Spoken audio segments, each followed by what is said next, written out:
ஒரு அழகான அடர்ந்த காட்டின் நடுவே சிக்கு என்ற சுட்டி குரங்கு ஒன்று வாழ்ந்து வந்தது. அது எப்போதும் காட்டில் உள்ள மற்ற விலங்குகளுக்கு உதவி செய்து கொண்டே இருக்கும். ஆனால் சிக்குவுக்கு ஒரு பெரிய ஆசை இருந்தது. அது என்னவென்றால், அந்த காட்டின் மிக உயரமான மலையின் உச்சியில் இருக்கும் மின்னும் கல்லை எப்படியாவது பார்க்க வேண்டும் என்பதுதான். ஒரு நாள் சிக்கு மலையின் உச்சிக்கு பயணம் செய்ய தொடங்கியது. நீண்ட தூரம் நடந்த பின் அதற்கு பயங்கர தாகம் எடுத்தது. சுற்றிலும் தண்ணீர் எங்குமே இல்லை. அப்போது அங்கிருந்த ஒரு பழைய காய்ந்த மரம் சிக்குவை பார்த்து பேசியது. சுட்டி குரங்கே, உனக்கு தாகமாக இருக்கிறது என்று எனக்கு தெரியும். என் வேர்களுக்கு அடியில் ஒரு சிறிய நீரூற்று இருக்கிறது. நீ கல்லை நகர்த்திவிட்டு தண்ணீர் குடித்துக்கொள் என்றது. சிக்குவும் கல்லை நகர்த்திவிட்டு குளிர்ந்த நீரை குடித்து தன் தாகத்தை தீர்த்து கொண்டது. பிறகு மரத்தை பார்த்து, மிக்க நன்றி மரமே, ஆனால் நீ ஏன் இப்படி இலைகளே இல்லாமல் காய்ந்து போய் இருக்கிறாய் என்று கேட்டது.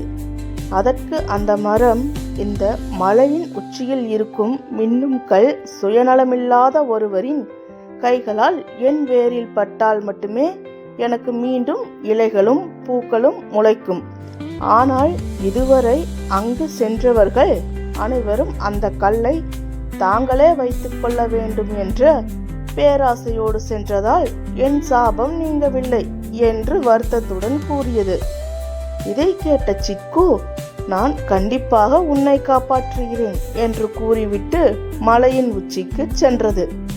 மலையின் உச்சியில் சூரிய ஒளி போல பிரகாசமாக மின்னிக்கொண்டிருந்த அந்த மாயக்கல், சிக்கு அதை தொட்டவுடன் ஒரு அசீசரி குரல் கேட்டது.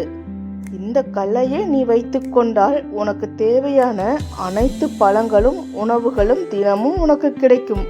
நீ யாரையும் தேடி போக வேண்டாம். சிக்கு சற்று யோசித்தது.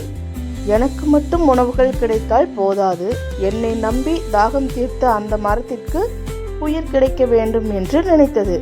பேராசைப்படாமல் அந்த மின்னும் கல்லை தூக்கி கொண்டு வேகமாக கீழே ஓடி வந்தது.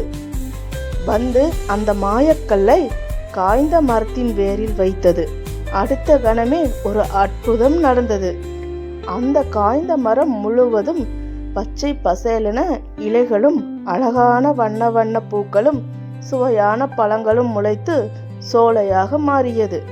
அந்த மின்னும் கல் மரத்தின் உச்சியில் ஒரு பெரிய நட்சத்திரம் போல அமர்ந்து ஒட்டுமொத்த காட்டிற்கும் ஒளியை கொடுத்தது. சிக்குவின் சுயநலமில்லாத குணத்தை பாராட்டி அந்த மரம் அதற்கு வாழ்நாள் முழுவதும் சுவையான பழங்களை தந்து மகிழ்வித்தது.